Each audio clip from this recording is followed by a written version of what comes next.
कल की कथा में भगवती जगदम्बा के द्वारा पूछा गया प्रश्न भगवान शिव से, श्री राम कौन हैं, उनके अवतार के कारण क्या हैं। अवतार के कारण बताते हुए भोलेनाथ ने भगवती जगदम्बा को भगवान के अवतार के अनेक कारण बताए। जब जब हो ही धर्म की हानि, बाढ़ असुर अधम अभिमानी, तब तब धरि प्रभु विविध शरीरा, हरे ही कृपा निधि सज्जन पीरा। जब जब पृथ्वी पर धर्म की हानि होती है, अधर्म बढ़ने लगता है, दुराचारी कदाचारी व्यभिचारी बढ़ने लगते हैं, साधुओं को, संतों को, ब्राह्मणों को, गौओं को, सज्जनों को पीड़ा होने लगती है, पीड़ा दी जाती है, तब भगवान सज्जनों, गौ, साधु, ब्राह्मण, देवताओं का कष्ट दूर करने के लिए अवतार लेते हैं। ये प्रमुख कारण है भगवान के अवतार लेने का। इसी प्रसंग में नारद जी के द्वारा भगवान को शाप दिए जाने का भी कारण बताया भोलेनाथ ने। एक कारण बताया कि मनु शतरूपा ने भगवान श्री राम की प्राप्ति के लिए दर्शन हेतु तपस्या करी। भगवान श्री राम के दर्शन हुए और मनु शतरूपा ने भगवान से भगवान के जैसे पुत्र की प्राप्ति का वरदान मांगा।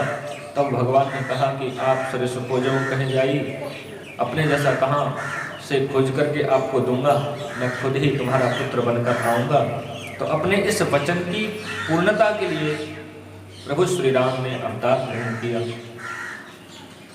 बाबा तुलसीदास कहते हैं कि एक राजा था प्रताप भानु। प्रताप भानु राजा बड़े धर्म से, नियम से, संयम से, विधि से अपनी प्रजा का पालन पोषण करता था।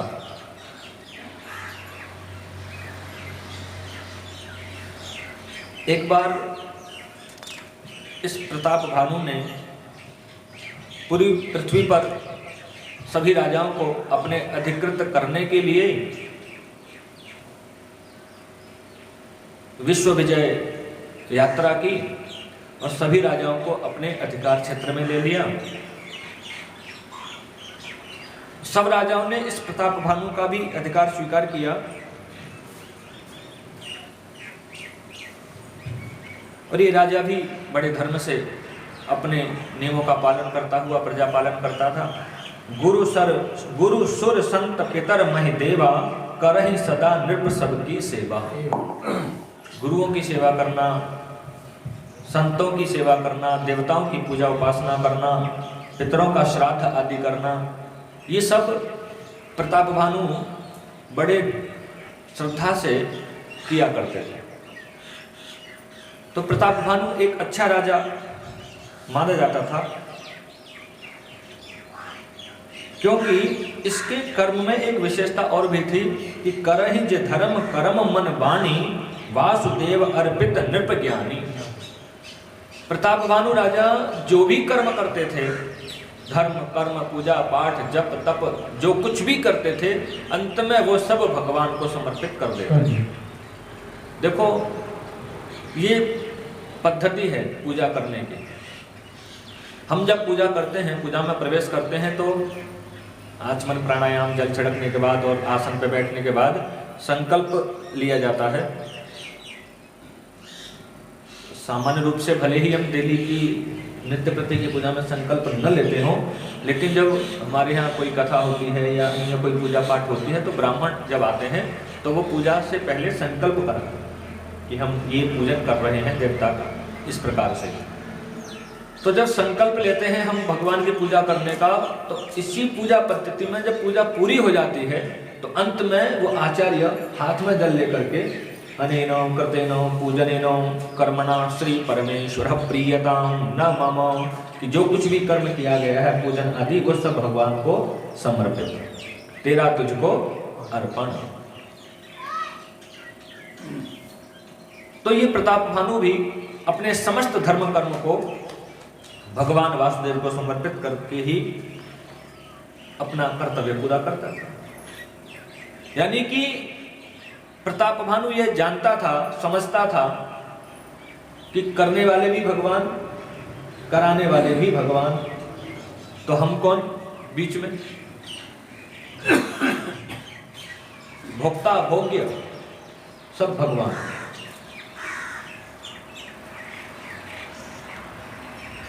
एक दिन ये प्रताप भानु जंगल में शिकार खेलने के लिए गया और शिकार खेलते खेलते जंगल में बहुत अंदर चला गया।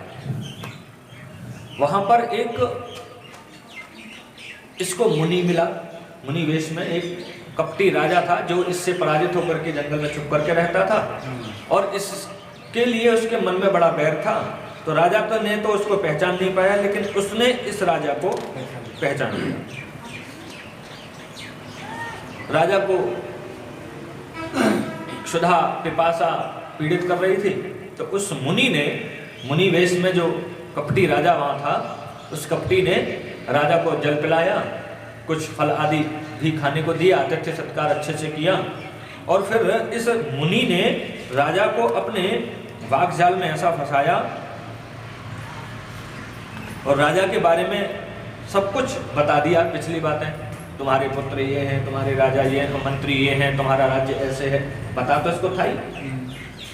और इस प्रकार से राजा के संबंध की विचित्र विचित्र बातें बता करके इसने राजा को अपने प्रभाव में ले लिया। राजा ने समझा कि ये तो बड़ा चमत्कारी महात्मा है, इसको तो हमारे बारे में सब पता है और हमने तो इसको कुछ बताया भी नहीं, और जंगल में कौन इसको हमारे बारे में बताने आएगा, इसने हमको पहचान लिया। राजा को विश्वास हो गया महात्मा चमत्कारी है। राजा ने कहा कि महाराज मैं आपकी क्या सेवा करूं? तो महात्मा ने कहा कि हमें तो आपसे कुछ चाहिए नहीं, लेकिन हम चाहते हैं कि तुम्हारा पूरे विश्व पे एक छत्र राज्य हो, देवता भी तुम्हारे वश में आ जाएं, हम ये चाहते हैं। अब ऐसा कौन है जो ये न चाहे कि सब हमारे ही वश में रहें, दुनिया हमारे वश में आ जाए? इस कपटी मुनि ने राजा के मन में पूरे विश्व को, देवताओं को भी अपने वश में करने की इच्छा जागृत कर दी। राजा ने पूछा कि ऐसा कैसे होगा? तो इस कपटी मुनि ने कहा, जो विप्रन बस करहु नरेशा, तो तू बस विधि विष्णु महेशा। देखो राजन, ये पूरा ब्रह्मांड ब्रह्मा विष्णु महेश के वश में है, और ब्रह्मा विष्णु महेश यानी समस्त देवता मंत्रों के वश में है, और मंत्र ब्राह्मणों के पास में है। देवाधीनम जगत सर्वम, ये संसार देवताओं के अधीन है,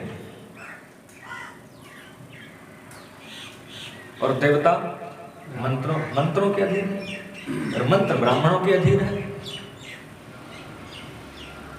इसलिए राजन, तुम इन ब्राह्मणों को अपने वश में कर लो।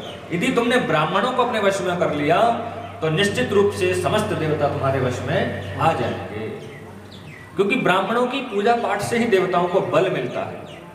ब्राह्मण जो पूजा करते हैं, पाठ करते हैं, जप तप यज्ञ हवन श्राद्ध आदि करते हैं, उनसे ही देवताओं और पितृलोक के पितरों को बल प्राप्त होता है, जिससे वो संसार का पालन पोषण और संचालन करते हैं। तो देवताओं के पास जो बल है वो ब्राह्मणों की तपस्या का बल होता है। इसलिए ब्राह्मणों को वश में कर लो, सब तुम्हारे वश में आ जाएंगे। और इस कपटी मुनि ने राजा को अपनी बातों में फंसा लिया, और राजा ने भी अपनी अनुमति शहर से दे दी, जैसा आप चाहें, जैसा आप कहें। लेकिन ऐसा होगा कैसे? तो इस कपटी मुनि ने कहा कि तुम चिंता ना करो, हम तुम्हारे राज्य में आएंगे छुप करके, और तुम्हारी रसोई में भोजन बनाएंगे तंत्र विधि से, और उस भोजन को ब्राह्मणों को खिलाना, और जो भी उस भोजन को खाएगा वो तुम्हारे वश में हो जाएगा। और अभी तुम विश्राम करो, मैं अपनी माया से तुम्हें तुम्हारे राज्य में पहुंचा देता हूं। तो राजा विश्राम के लिए लेट गए। इस कपटी मुनि का एक मित्र हुआ करता था, राक्षस मायावी। उसने उससे को संकेत किया राक्षस को। राक्षस ने सोते हुए राजा को उसके महल में पहुंचा दिया क्षण मात्र। अब तो राजा का विश्वास और भी दृढ़ हो गया, महात्मा तो बड़ा चमत्कारी है। प्रातः काल ही राजा उठे, राजा ने अपनी सारी जैसी व्यवस्थाएं मुनि ने बताई थी वैसी कर दी। कपटी मुनि अपने राक्षसी मित्र के साथ राजा की पाकशाला में आ गए, रसोई में आ गए, भोजन बनाया, सभी ब्राह्मणों ऋषियों को आमंत्रित किया राजा ने। इस कपटी मुनि ने भोजन में चतुराई से मांस मिला दिया। मांस मिला हुआ भोजन इसने तैयार किया। सभी ब्राह्मण बैठे भोजन करने के लिए, भोजन परोसा गया। जैसे ही ब्राह्मण उस भोज्य पदार्थ का संस्कार करके उसको ग्रहण करने के लिए तैयार हुए, भगवान को लगा कि ब्राह्मणों को तो कुछ ज्ञात है नहीं, तो इनका तो धर्म भ्रष्ट हो जाएगा। तो उसी समय पर आकाशवाणी हो गई और आकाशवाणी ने कह दिया, ब्राह्मणों इस अन्न को मत खाओ, ये अन्न दूषित है, इसमें मांस मिला हुआ है। और जैसे ही आकाशवाणी हुई ब्राह्मण खड़े हो गए। ब्राह्मणों को क्रोध भी आ गया, ऋषियों को, मुनियों को, संतों को, और क्रोध में आकर के ब्राह्मणों ने राजा को जाई निशाचर हो नृप मूढ़ सहित परिवार, मूर्ख तूने हमारा धर्म भ्रष्ट करने का प्रयास किया है, तू परिवार सहित राक्षस हो जा, तूने राक्षसों जैसा काम किया। ब्राह्मणों ने शाप दे दिया। यद्यपि राजा ने क्षमा मांगी, याचना की, लेकिन अब ब्राह्मणों का जो वचन है उसको कैसे झूठा किया जा सकता है। ब्राह्मणों की वाणी तो ब्रह्म वाक्य जनार्दनम, भगवान भी इसका अनुमोदन करते। राजा ने जाकर रसोई में देखा तो न वहां कपटी मुनि था, न वहां कोई रसोईया था, सब गायब, अदृश्य। अब राजा समझ गया हमारे साथ धोखा हुआ, अब तो भैया हो ही सोई जो राम रच रहा था। राजा को शाप मिल ही गया राक्षस हो जाने का। ब्राह्मण तो अपने अपने स्थानों पर चले गए। देखो, आपने भागवत की कथाएं भी सुनी होंगी। भागवत की कथा में दूसरे दिन की कथा में आता है कि राजा परीक्षित जंगल में शिकार खेलने गए। यहां भी ये प्रताप भानु शिकार खेलने आया जंगल में। राजा परीक्षित ने वहां पर एक असली महात्मा को नकली समझ लिया और नकली समझ करके उनके गले में सांप डाल दिया मरा हुआ। तो परिणाम क्या हुआ कि मुनि के पुत्र ने शाप दे दिया, 7 दिन में सांप के द्वारा ही मृत्यु होगी, ये शाप दे दिया। और यहां इस प्रताप भानु ने भी जंगल में एक महात्मा का दर्शन किया, नकली को असली समझ लिया। भागवत में असली को नकली समझ लिया तो भी नुकसान, और यहां रामायण में नकली को असली समझ लिया तो भी नुकसान। अच्छा, एक बात है, इसलिए हमें भी सावधानी रखनी चाहिए, असली को नकली न समझ बैठे और नकली को असली न समझ बैठे। पहचानने की क्षमता हमारे अंदर होनी चाहिए। अच्छा चलो, असली को नकली समझने में अपराध है, लेकिन अगर हम नकली को असली मान लें तो उसमें तो कोई बहुत बड़ी गलती नहीं है। असली को नकली समझ लिया हमने, नकली को असली समझने में क्या, नकली तो न जाने कितनी घूमते, फिर भी हम वंदन, प्रणाम, अभिवादन, स्वागत, उनका आतिथ्य तो करते ही हैं। तो इसमें राजा को कोई बहुत बड़ा अपराध यहाँ वैसे दिखता तो नहीं, लेकिन राजा का अपराध ये नहीं था कि इसने नकली को असली समझ लिया। राजा का अपराध ये था कि ये राजा पहले जो भी कर्म करता था वो सब भगवान को समर्पित कर देता था, भगवान का ही सर्वस्व समझता था। और इस नकली महात्मा से मिलने पर इस राजा के मन में क्या बात आ गई कि पूरे विश्व को हम अपने वश में कर लें, ब्राह्मणों को अपने वश में कर लें। तो अब ये खुद ईश्वर बनने का विचार करने लगा। इसलिए सावधान रहना चाहिए, नकली और असली में भेद हमें होना चाहिए।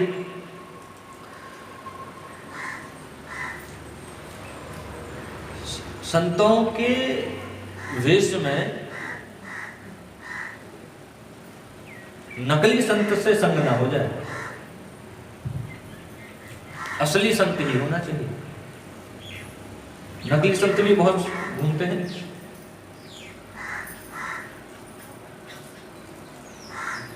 हम एक बार बहुत समय पहले हरिद्वार में विद्यालय चलता था, वेद विद्यालय, तो वहाँ पढ़ाते थे।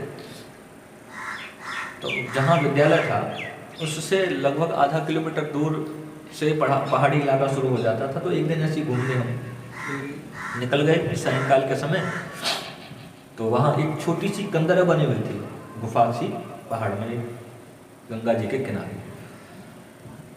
तो हम उधर गए, वहाँ देखा एक व्यक्ति बैठे हुए थे अंदर गुफा में।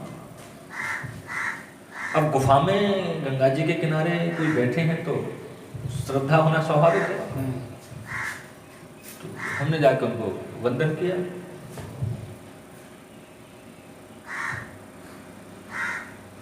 सायंकाल का समय था, तो बस ज़्यादा ना तो समय दिया ना बातचीत हुई, बस वंदन करके हम 1-2 मिनट बाद वहाँ से लौट गए।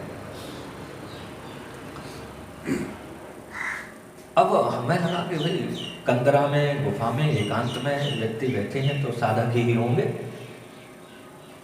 अब दूसरे दिन हमको देखा हमने कि वो थैले में बहुत सारी अंगूरी देवी के पैकेट भर के, और शाम को अपना पूरे मूंड में वहां घूमते हुए पाए गए दूसरे दिन। अब बताओ, कंदरा में छुपे बैठे और वास्तविक पहली रही। चाहे वो उनकी साधना का अंग रहा हो वो अलग बात है, लेकिन हमारे मार्ग के तो नहीं थे। तो इसलिए भैया संतों के पहचानने के उपरांत ही संग करना चाहिए। पहले पहचान लो सही से। और यदि संसार से इतर की बात है, पहचान वैसे नहीं पा रहे हैं कि असली है कि नकली, परंपरा से है कि मनमाने, तो भी कोई बात नहीं है, लेकिन उनकी क्रियाशैली और वाक्शैली से तो उनको परिचित होने का प्रयास करो। अब ये महात्मा कपट मुनि का वेश बना करके जो राजा था, उसने राजा से क्या कही कि पूरे सब देवताओं को वश में कर लो। अब ऐसा महात्मा कैसा भैया? महात्मा तो देवताओं के भगवान की ओर ले जाने की बात करता है, भगवान को वश में करने की बात थोड़ी कहते हैं महात्मा। तो राजा को समझ जाना चाहिए था, लेकिन राजा नहीं समझ पाया। संग, कुसंग, सत्संग, इनमें भेद हमें करना आना चाहिए। अब ये राजा राक्षस बन गया, अपने परिवार सहित। इसका जो भाई था अरिमर्दन, वो कुंभकर्ण हुआ। इसका जो मंत्री था धर्मरुचि, वो विभीषण बना, और पूरा परिवार इसका राक्षसों के रूप में जन्म ले लिया इसने परिवार सहित। तो रावण, कुंभकर्ण, विभीषण, मेघनाद, ये सब ये प्रताप भानु का परिवार बना। अब तीनों भाइयों ने, रावण, कुंभकर्ण और विभीषण, इन तीनों ने भीषण तपस्या की ब्रह्मा जी की। और जब घनघोर और कठिन तपस्या इन्होंने की तो ब्रह्मा जी प्रसन्न हुए। मांगहु वर प्रसन्न मैं ताता, ब्रह्मा जी ने वर मांगने की बात कही तो रावण ने ब्रह्मा जी से कहा कि हम काहू के मरहि न मारे, बानर मनुज जाति दुई बारे। हम किसी के मारे न मरे, हमको कोई मार ना पाए, हमारी मृत्यु ना हो। ब्रह्मा जी बोले असंभव, जिसने जन्म लिया है उसकी मृत्यु अवश्य होगी। रावण बोला तो हमारी तपस्या का कोई फल नहीं मिलेगा हमें। ब्रह्मा जी ने कहा अच्छा ऐसा करो, मृत्यु तो अवश्य होती है जन्मे की, लेकिन तुम अपनी मृत्यु अपने मन से सुनिश्चित कर लो, किसके हाथ से मरना चाहते हो। रावण ने सोचा कि हम तो राक्षस हैं, मांसाहार करना हमारा स्वभाव है, भोजन है प्रिय। तो रावण ने सोचा कि बंदक और मनुष्य ये तो हमारे भोजन है, ये हमको कैसे मार सकते हैं। भोजन किसी को थोड़ी खा सकता है, भोजन कोई तो सब खाते हैं।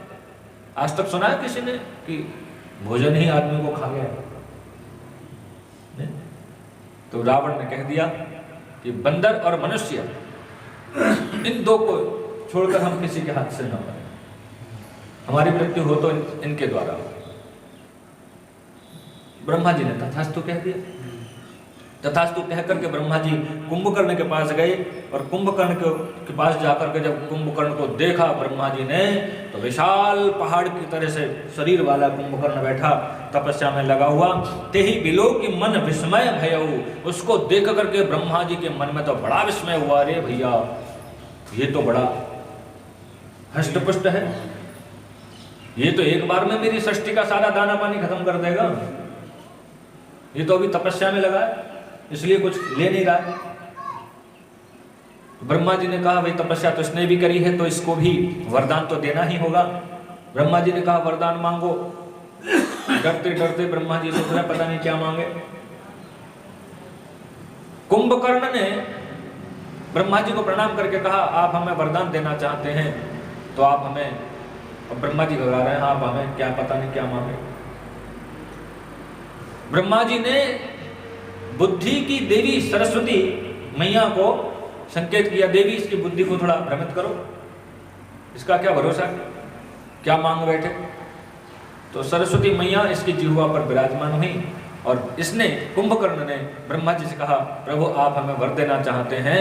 तो ये मांगना तो चाहता था इंद्रासन, इंद्र का आसन, लेकिन सरस्वती मैया ने बुद्धि को भ्रमित कर दिया और इसके मुंह से निकल गया हमें वरदान दे दीजिए, हमको निद्रासन चाहिए। इंद्रासन की जगह निद्रासन मांगे।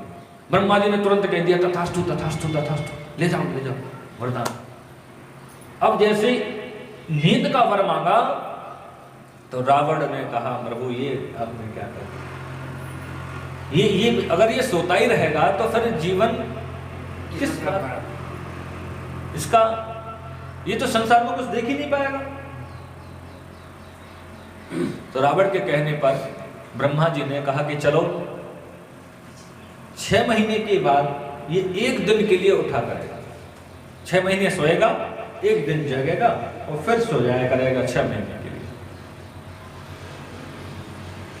तो इतने पर भी इन्होंने स्वीकार कर लिया, चलो एक दिन ही सही। 6 महीने बाद कुंभकर्ण को वरदान देने के बाद ब्रह्मा जी पहुंचे विभीषण के पास और विभीषण को देख करके ब्रह्मा जी प्रसन्न हो गए।